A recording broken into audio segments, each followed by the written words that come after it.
बातमी आहे। पुण्यामध्ये आता पावसाने विश्रांती घेतली आहे। खडकवासलामधून पाण्याचा विसर्ग देखील कमी करण्यात आलेला आहे। खडकवासला धरणामधून आता केवळ 13,000 घनफूट पाण्याचा विसर्ग होतोय। तर भाजपा नेते चंद्रकांत पाटील यांच्याकडून पाहणी करण्यात आलेली आहे। मुरलीधर मोहोळ यांनी देखील पाहणी केली आहे। पाणी ओसरत असलं तरी सावधानतेचा इशारा मात्र देण्यात आलेला आहे। खडकवासला धरणामधून 35-40 हजार क्युसेकने पाण्याचा विसर्ग होत होता, आता तो कमी करण्यात आलेला आहे। 13,000 पर्यंत आता पाण्याचा विसर्ग होतोय।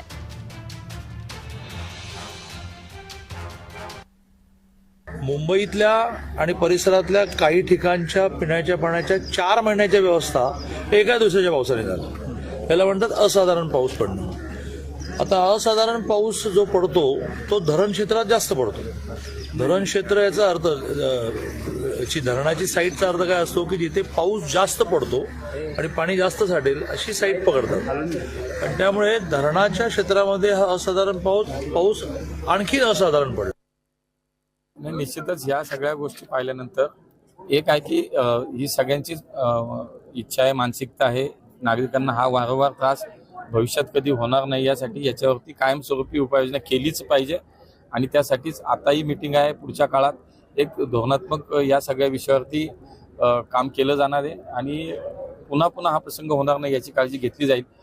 100% काही त्याच्यात अडचणी आहेत, काही तांत्रिक अडचणी आहेत। काही ठिकाणी आपण पाहतो की राडारोडा आहे, काही ठिकाणी भराव केलेला आहे, नदीचे पात्र अरुंद झालेलं दिसतंय।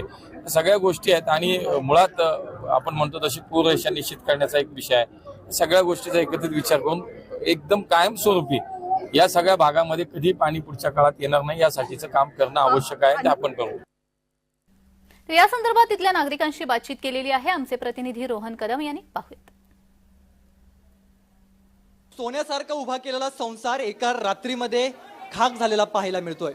ही परिस्थिती आहे पुण्यातील सिंहगड रोड परिसरातले, जिथे हे घर आहे की एखाद्या सिनेमातला कबाडखाना अशी परिस्थिती जी आहे ती निर्माण झालेली पाहायला मिळते।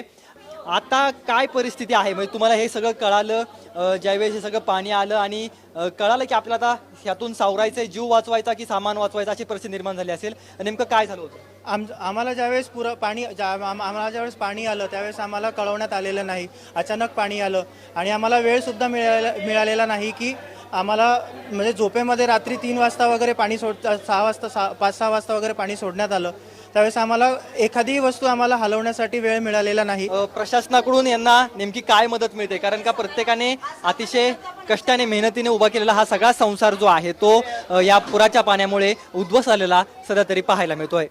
कॅमेरा पर्सन राजीवसह रोहन कदम, जय महाराष्ट्र न्यूज, पुणे।